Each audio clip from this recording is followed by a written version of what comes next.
曾想一路的往上高飞，要登上传说的世界之巅。iyi ndirimbo ni ya Jachie Chan. Jachie Chan wa wundi twamenye mu mafilime. Burya hari ibintu byinshi tutamenye kuri uyu mukinnyi w'amafilime ukina amafilime arimo imirwano, ariko akaba atari imirwano isanzwe, ahubwo akaba ari imirwano ivanze no gusetsa abantu.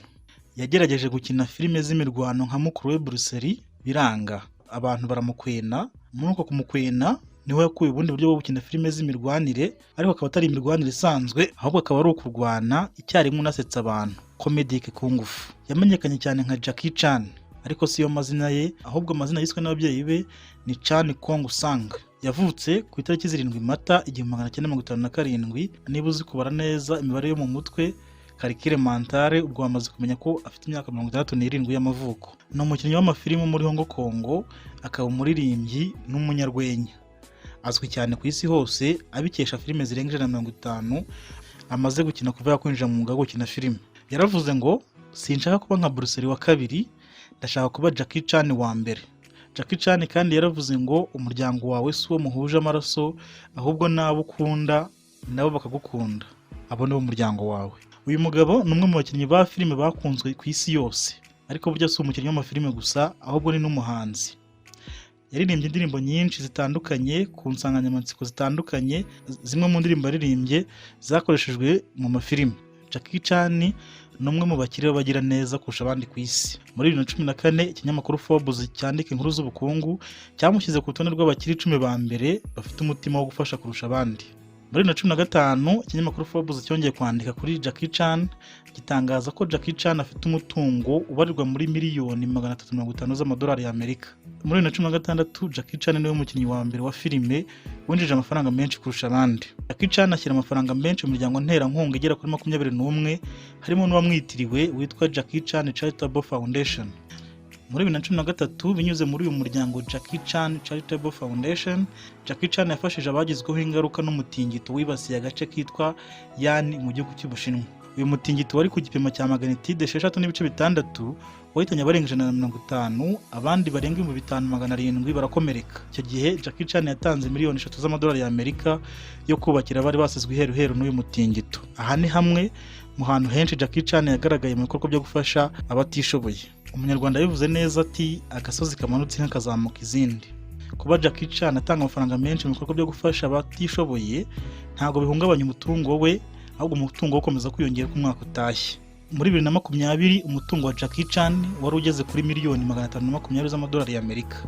Bivuze ko wari umaze kwiyongeraho miliyoni 170 z'amadolari y'Amerika ugereranyije n'uwo yari afite muri 2015. Muri filime za Jachie Chan zamenyekanye kurusha izindi harimo nka Karate Kid yakinnye muri 2010, First Strike yakinnye mu 1996, Foreigner yo muri 2017, Rush Hour yo mu 1998, Dragon Forever yo mu 1988, Shanghai Moon yo mu mwaka wa 2000, Project A yo mu 1983, Drunken Master yo mu 1978, Labo in the Bronx yo mu 1995, Amour of God Part 2 yo mu 1991, Legend of Drunken Master nanone bita Drunken Master igice cya kabiri yayikinnye mu 1994. Indi filime yatumye Jachie Chan amenyekana cyane ku isi yose ni Police Story yakinnye mu 1985.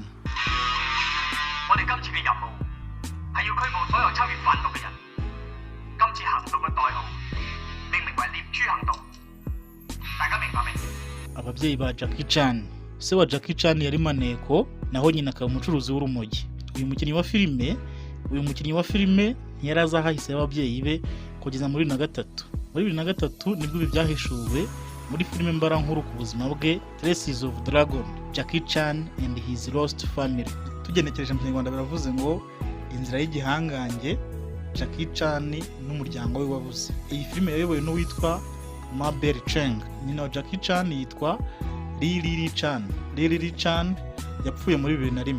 Nyuma y'imyaka 2 apfuye nibwo umuhungu we yamenye uwo nyina yari we. Muri 2003 Mabel Cheng wa wundi wayoboye ya filime yegereye Jachie Chan amusaba ko bakora filime mbara nkuru ku buzima bwe. Jachie Chan arabyemera. Amaze kubyemera yahuje abateguraga iyi filime na se ise akaba yarabaga muri Australia muri icyo gihe. Se wa Jachie Chan nubwo yamenyekanye nka Charles Chan, mu by'ukuri si yo mazina ye nyakuri. Amazina ye nyakuri ni Fang Daong. Yari umugabo ukunda kunywa wisiki, akaba n'umugabo w'umunyakuri nk'uko Cenga wayoboye iyi filime abisobanura. Abagize itsinda ryakoze iyi filime nabo banyoye kuri wisiki mu rwego rwo kwisanisha n'uyu musaza kugira ngo aze kubaha amakuru atariho ivumbi. Se wa Jachie Chan, Charles Chan, na nyina wa Jachie Chan, Lily Chan, bahuriye mu kazi. Charles Chan yari maneko ajya kuri misiyo yo gufata abacuruzi b'ibiyobyabwenge, ata muri yombi Lily Chan. Urukundo rugira yarwo byaje kurangira bakundanye, baranashyingiranwa, babyarana abana barimo na Jachie Chan. Kugera muri 2003 Jachie Chan yari afite abavandimwe babiri bavukana ariko akaba atarabazi. Mu 1949 mu Bushinwa habaye imvururu ubwo abakomunisiti bafataga ubutegetsi. Icyo gihe ababyeyi ba Jachie Chan bahungiye mu gihugu cy'abaturanyi cya Hong Kong, ari naho Jachie Chan yavukiye. Ushobora kuba yibazaga inkomoko nyakuri ya Jachie Chan. Ukuri nuko Jachie Chan afite inkomoko mu Bushinwa ariko we akaba ari umuturage wa Hong Kong. Ubwo se wa Jachie Chan, Charles Chan, na nyina Lily Chan bahungiraga muri Hong Kong nibwo baburanye n'abana babo babiri b'abahungu. Abo bana ni Chan Shait na Chan Shishen. Uyu musitari yakuze atazi abavandimwe be kugeza bihishuwe na filime mbarankuru yamukozweho muri 2003. Jachie Chan yari afite inshuti ebyiri arizo Sam Hong na UN Biao. Aba nabo murabazi kuko ni abakinnyi bakomeye muri filime z'imirwano. Se wa Jachie Chan yitabye Imana tariki 26 Gashyantare muri 2008. Mu 1982 nibwo Jachie Chan yashyingiranywe na Jiao Lin. Kuri ubu bafitanye abana babiri aribo Jachie Chan na Etang Shok Lam. Pombe intege bwo kure y'igiti, umuhungu wa Jachie Chan, Jachie Chan, ni umukinnyi w'amafilime ukomeye kimwe na se.